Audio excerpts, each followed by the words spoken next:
लोकतंत्र का सबसे बड़ा मेला आने की लोकसभा का चुनाव आने वाला है। लोकसभा के चुनाव में महज 1 वर्ष से भी कम का समय रह गया है, जिसके मद्देनजर रखते हुए सभी राजनीतिक दल अपने अपने तरीके से इसकी तैयारी कर रहे हैं। बात करें विपक्ष की, तो इसकी तैयारी के लिए 23 जून को बिहार की राजधानी पटना में एक महाबैठक रखा गया था, जिसमें देश के तमाम विपक्षी दल के नेता पटना में आए हुए थे और उस महाबैठक में शामिल हुए। और अब दोस्तों इसका जवाब देने की बारी भाजपा की थी और 23 जून का जवाब देने के लिए भाजपा ने 18 जुलाई का समय निर्धारित किया। आने के देश में भाजपा के द्वारा 18 जुलाई को कुछ बड़ा होने वाला है।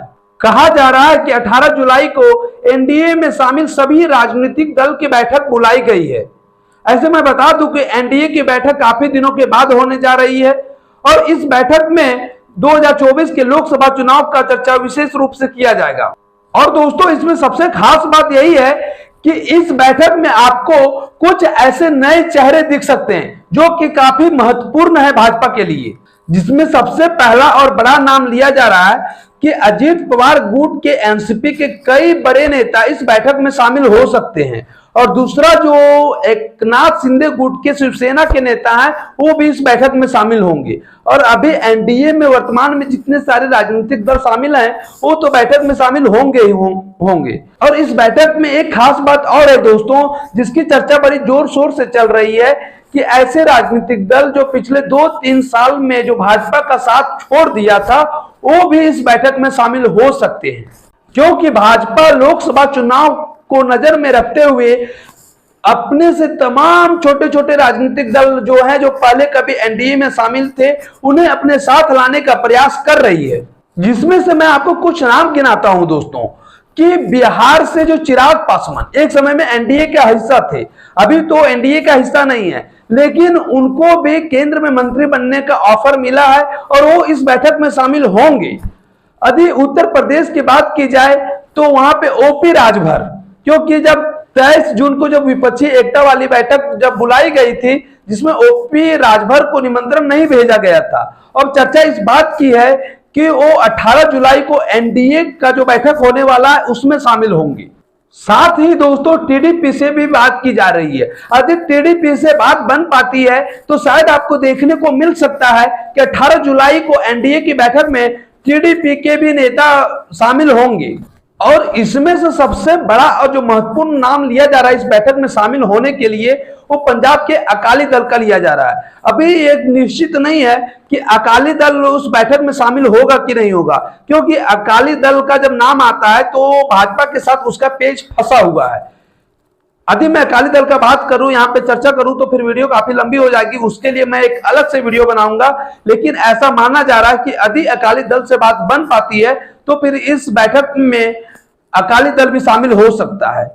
और इस बैठक से पहले ही दोस्तों भाजपा लगातार प्रयास कर रही है कि वैसे तमाम छोटे छोटे राजनीतिक दलों को अपने साथ लाया जाए जो अभी तक एनडीए में शामिल नहीं है, आने के वो अपना कुनबा बढ़ाना चाह रही है। क्योंकि अभी जो वर्तमान राजनीतिक परिदृश्य में जो दिख रहा है कि जो 2024 के लोकसभा चुनाव के लिए भाजपा जो तैयारी कर रही है उसमें सबसे बड़ी तैयारी यही है कि एनडीए का कुनबा ज्यादा से ज्यादा और बड़ा किया जाए। और मैं 2024 के लोकसभा चुनाव के लिए जो भाजपा तैयारी कर रही है उसका मैं दूसरा चरण का बात करूं, क्योंकि पहला चरण उनका यही था कि एनडीए का कुनबा ज्यादा से ज्यादा बड़ा किया जाए। और जब मैं दूसरा चरण का बात करूं दोस्तों तो इस बैठक के बाद आपको ऐसा देखने को मिल सकता है कि केंद्र में मंत्रिमंडल का विस्तार हो सकता है और वैसे कुछ चेहरों को जगह दिया जा सकता है जो अभी तक एनडीए में शामिल नहीं है, ताकि उनको संतुष्ट किया जा सके और अपना कुनबा को और मजबूत किया जा सके। इसलिए कुछ नए चेहरों को शामिल करना भाजपा के लिए जरूरी है और शायद भाजपा ऐसा कर भी सकती है। और मैं यदि इस तैयारी की तीसरी चरण की मैं बात करूं दोस्तों तो भाजपा कुछ मंत्रियों को अपने कोटे से कुछ मंत्रियों को हटा सकती है। जैसे कि मैं बात करूं बिहार के पशुपति पारस हैं, उनका शायद परफॉर्मेंस ठीक नहीं है एक मंत्री रहते हुए, तो शायद उनका पत्ता कटने वाला है। और केवल उनका ही नहीं, जो मंत्री का परफॉर्मेंस अभी ठीक नहीं दिख रहा है, नरेंद्र मोदी को उनका परफॉर्मेंस समझ में नहीं आ रहा है, उनका पत्ता कटने वाला है और उनके जगह पर नए चेहरे आने वाले हैं। और अपनी चुनाव की रणनीति का मैं सबसे अंतिम चरण, मैं चौथा चरण का बात करूं जो भाजपा तैयारी कर रही है, तो उसमें उसका परिणाम भी आया कि भाजपा 4 राज्यों के प्रदेश अध्यक्ष को बदल दिया है, जिसमें से पहला नाम झारखंड का आता है, दूसरा नाम पंजाब का आता है, तेलंगाना और आंध्र प्रदेश। ये 4 ऐसे राज्य हैं जहां पे भाजपा के प्रदेश अध्यक्ष बदले जा चुके हैं। और कुछ ऐसे राज्य हैं जिनकी चर्चा भी बड़े जोर शोर के साथ हो रही थी कि वहां भी प्रदेश अध्यक्ष बदले जा सकते हैं। जैसे कि मैं बात करूं मध्य प्रदेश का, कर्नाटक का, गुजरात का भी बहुत लंबे वर्षों से वो प्रदेश अध्यक्ष बने हुए हैं और वहां भी चर्चा चल रही थी कि गुजरात में प्रदेश अध्यक्ष बदला जा सकता है।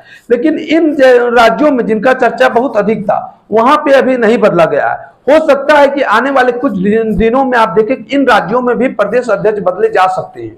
तो यही 4 चरण था दोस्तों, जो कि भाजपा की चुनाव की रणनीति को स्पष्ट करता है और उनकी चुनाव की तैयारियों को बता रहा है। आपको ये जानकारी कैसी लगी कमेंट बॉक्स में कमेंट करके जरूर बताइएगा। कमेंट सेक्शन आपके लिए खुला है और फिर मिलेंगे आपसे अगली वीडियो में। तब तक के लिए इजाजत दीजिए। जय हिंद, जय भारत।